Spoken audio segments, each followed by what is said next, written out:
Yo, what's going down? KITK podcast. Family. Donald Nelson with Supreme Confidence. You're listening to today's episode of the Confidence in the Klutch podcast on the Confidence in the Klutch Network, episode 91.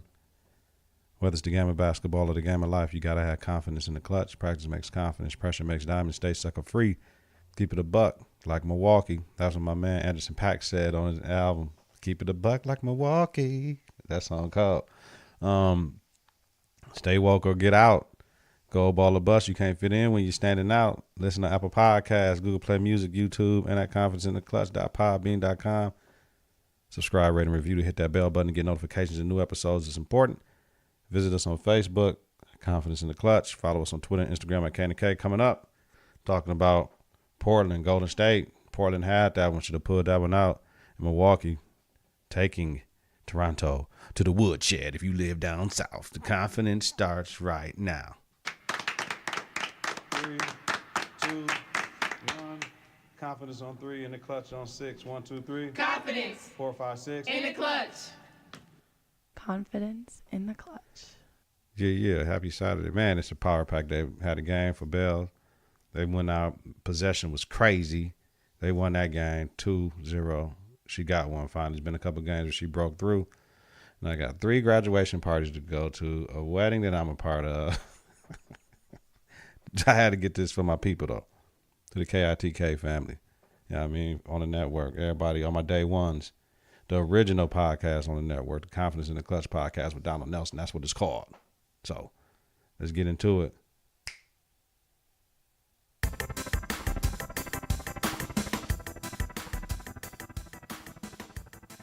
Oh yeah. So let's take some of these beats that I be having still. Let's just use a few of them, yo. All right, let's get it. Western Conference Finals Game 2.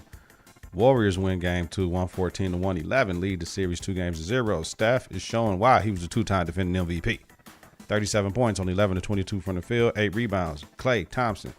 Now, can we call him consistent Klay with 2 Ks? 24, 8-22 from the field. But he can put up 22 shots, him and Steph. Come on, let's get it. 3 rebounds, 2 assists. Draymond. Talking about he the best defensive player ever. You need to cut that out. That's why Scotty said, you good team defensive player. You ain't locking up. I don't remember you holding LeBron, but he still has 16 and 10, double-double. 7 rebounds, 5 blocks. For the Blazers. Lillard. 23 points. 6-16 from the field. 5 rebounds, 10 assists. CJ. Consistent CJ. 9-23 from the field. 22 points, 3 rebounds, 5 assists. And Seth Curry came in with some key buckets, making it look like, man, it was a game. He made it a game. 16 points, 4-7 trey ball, 2 assists, 4 steals off the bench. Listen, the Blazers had this one. They just choked it up late in the second half. Like Bomani Jones said. He said, man, they stopped playing D. And jocking up, and then they jacked up all them threes. Like Barkley said last night on TNT, you ain't got to shoot threes, man, all the time. Go to the hole. So, whatever. They choked it up late. Game was 11 times tied. 11 tied 11 times. 10 lead changes. I mean, the Blazers led by 15 at half. Come on, led by 17 in the third. They had that game. I mean, I don't get it, but that's the way that everybody want to play it on analytics. Warriors outscored the Blazers 39-24 in the third. It was a back-and-forth game after that, with Warriors securing the win on a 15-3 run in the fourth. Blazers had a few miscues on D. You know what I'm saying? Like, there's just that weak side D switching, talking through it. Few miscues, man, but it was their offense that got them up out of the game. If you shoot a long shot, you're going to get a long rebound. We running the floor. Ain't no team better than the Warriors at getting in transition and running the floor on O. Seth Curry led Portland off bench with 16. He kept them in the game with his key baskets during the Warriors run, though. Warriors won 30-23 in assists. Easy passes, easy buckets. We all know KD makes them virtually unbeatable, but without him, the way they play is infectious. It looks good. It goes back to what the Warriors, when everybody started liking them, man. I don't know what it is. How can subtraction of the best player in the league go to they look better? I don't know. It's more. I don't know. It's one of the funny things, man. People trying to find the reason, but we know what it is: the ball movement, and you don't know where it's coming from, and backdoor cuts and all that, and pick after pick after pick after pick. Like some of these cats is thoroughbred stallion horses. The way They keep running, Clay and Steph. But without KD, man, it's crazy. When they make their run, there's nothing you can do about it. I believe Mark Jackson said it's like an avalanche. Like when they make their runs, it'd be like, man, here it comes. You know it's coming. But the Blazers had a chance to tie it up. Did Lillard get fouled? The NBA said no. The ref said no in the game. Lillard said he had contact. It was contact. It was contact. There was contact before the strip, but I don't think they're going to make that call right there because the strip was clean. So, and it wasn't that much contact. The Warriors defended the rim well that game with 8 blocks. Steph is looking like his MVP self. He's looking like the Steph that everybody fell in love with. You know what I mean? Yes, they do need KD, but at this time they're 3-0 without him in the playoffs. MVP of the game, Steph. Look, Blazers shot 38-86 from the field at 44%, 18-39, 46% trey ball range. Warriors, 42-82 from the field for 50%. 9-29, 31% from trey ball range. When that happens, you got to win that game. Blazers almost half of their makes was from trey ball range though, and they outscored the War by 27 from trey ball range. So, I mean, you got to win that game. Rebounds: Warriors 50, 12 offensive. Blazers 37-10 offensive. There we go. Them defensive rebounds. Let's go. Let's get it. Turnovers: Blazers had 13. CJ had 4. Warriors had 16. Curry had 4. Fast break points: Warriors 15-13. Points in the paint: Warriors 54-32. Why? We ain't shooting all the layups. We getting dunks. We getting pull-ups. We getting floaters. Right? Blazers need to look at that. From the free throw line, Blazers 17-18, 94%.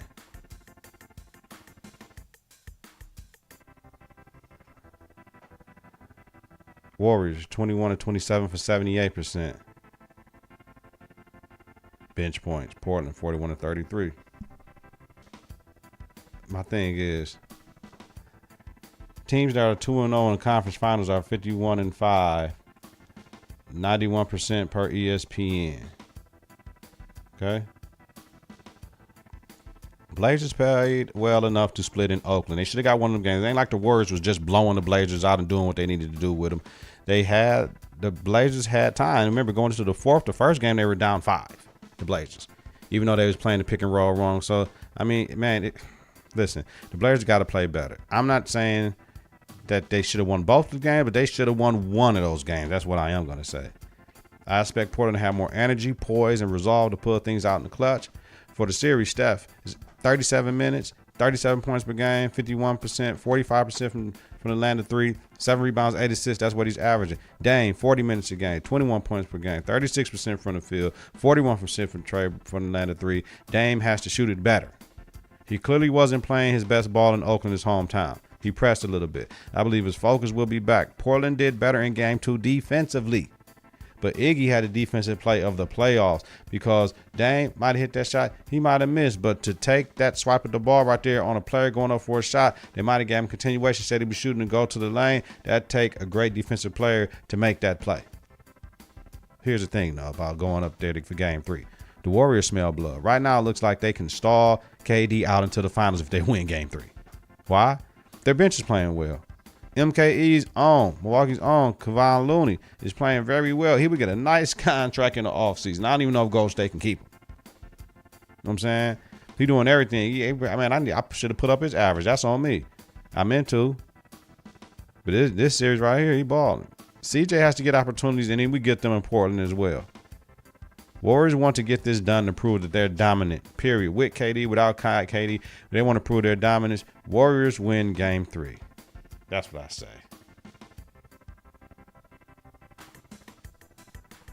That's how we do it. Let's see. All right.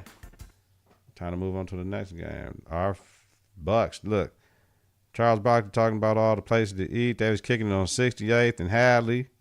Yeah, I mean, Enders Park neighborhood where Kenny lived. Shaq went. Barkley went. Man, there's real things going on, man. There's real things going on in the mill, but and how can you not love what's going on? What's going on in the mill, yo? All right. Bucks win game 2, 125-103. Giannis 30, 17, and 5. Ilyasova has 17. Mirotic had 15 and 6. Brogdon had 14 and Brogdon. I said Brooklyn like broccoli. Brogdon had 14 and 5 assists. George Hill had 13 and 5 rebounds. Chris Middleton had 12. Kawhi led all scorers with 31 points, 8 rebounds. Kyle Lowry had 15 points. Norman Powell had 14 and 4 rebounds. Reaction: Bucks jumped out ahead from the tip, never looked back, led 64-39 at half, and led by as much as 28 points. The Bucks bench had 54 points, 51% from the field. Siakam, Green, and Gasol had 18 points on 7 of 24 shooting combined for the game. That's not going to get it done for Toronto. So Toronto is done. They just don't have enough. They got Kawhi. And this is why I'm talking about, they came through and messed with Philly and did all that, but they won 7 games, but they just don't have enough. They just got Kawhi. That's why Kawhi gonna be going, right? The Bucks had 6 players in double figures. You know what I'm saying? Like that's not gonna work. The Bucks had 6 in double figures. Raptors had 3. Do the math. MVP of the game, Giannis, dominance. Toronto 37-87 from the field for 43%, 10 of 32, 31% from the land of 3. Milwaukee 43-92, 47% from the field. They have 5 more possessions. 13 of 41 from the land of 3, 32%. They wasn't stroking it that much, but that's how they play. Rebounds: Milwaukee had 53, 11 offenses to Toronto 40. 6 offensive. Turnovers: Toronto 13, Serge Ibaka had 4. Milwaukee 7, Giannis had 4. Fast break points: Milwaukee won 28-19. Points in the paint: Milwaukee won 50-46. Free throw line: Milwaukee 26-35 for 74%. Toronto 19-25, 76%. Bench points: Milwaukee 54-39. All them stats don't even matter. They just played ball and just said, my 5 against your 5, and we running y'all. That's it. It don't even matter. It was back and forth, whatever, whoever they bring in the game. The Bucks just pre-show their dominance. Marc Gasol, 3 for 20 for the series. Ibaka got to play a stronger role. The Bucks, 6 straight playoff win, ties franchise record, right? They done ran off 6 in a row, y'all. Funny how Toronto looked against the Sixers, though. Like, they looked dominant. They had their games on and off. Toronto, the Bucks is clearly the class of the Eastern Conference right now. Like, I think you can put us against anybody. Put us against Philly, who would have did the same thing. I mean, it is what it is. I'm just saying that it's funny how Toronto looked against the Sixers. Toronto looked like a good team. They don't look like that against the Bucks. There's levels to this. Like I tell you all the time, there's levels to this. The Bucks have smothered them defensively. The Bucks knew after that first game, anybody knew the Bucks was off for a week, that rust and it showed. Like, come on, they knew what was going to happen. We get to stroking, everybody going to get to playing with the crib. The Bucks have to have the mentality that this is theirs. This championship is theirs. The conference is theirs. This next game is theirs. A gimme this shit mentality, like, give me this shit. It's mine. I'm taking it. Back in 2013, when I was fortunate to lead a group of young ladies to win the state title in Wisconsin, girls basketball, 24-4, 23 wins in a row. Listen, we had that mentality. It's ours. Give me that shit. We didn't earn it. We took it. You know what I mean? You don't never get nothing that's earned all the time. You know what I mean? Sometimes you think you earned something and you don't get it. But when you take it, it's yours. You took it. We take it. So Milwaukee has to give me that shit mentality, and the Bucks win game 3. Quickly, KD for the Golden State Portland series out games 3 and 4. Like I said, they said they don't need them. And just remember, teams that are 2-0 in conference finals are 51-5. 91% win percentage per ESPN, y'all. I'm crunched for time, but I had to give y'all something. I had to shout out to my people. Keep on listening. Hope I gave y'all something to think about, man. Whether it's the game of basketball or the game of life, you got to add confidence in the clutch. Practice makes confidence. Pressure makes diamonds. Stay sucker free. Keep it a buck, like Milwaukee. Stay woke or get out. Go ball the bus. You can't fit in when you're standing out. Listen to Apple Podcasts, Google Play Music, YouTube, and at confidenceintheclutch.podbean.com. Subscribe, rate, and review.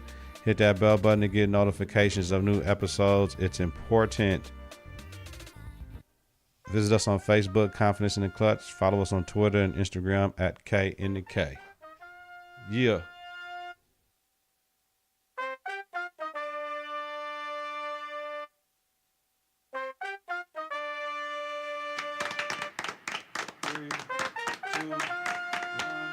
Confidence on 3 in the clutch on 6. 1, 2, 3. Confidence. 4, 5, 6. In the clutch. Confidence in the clutch.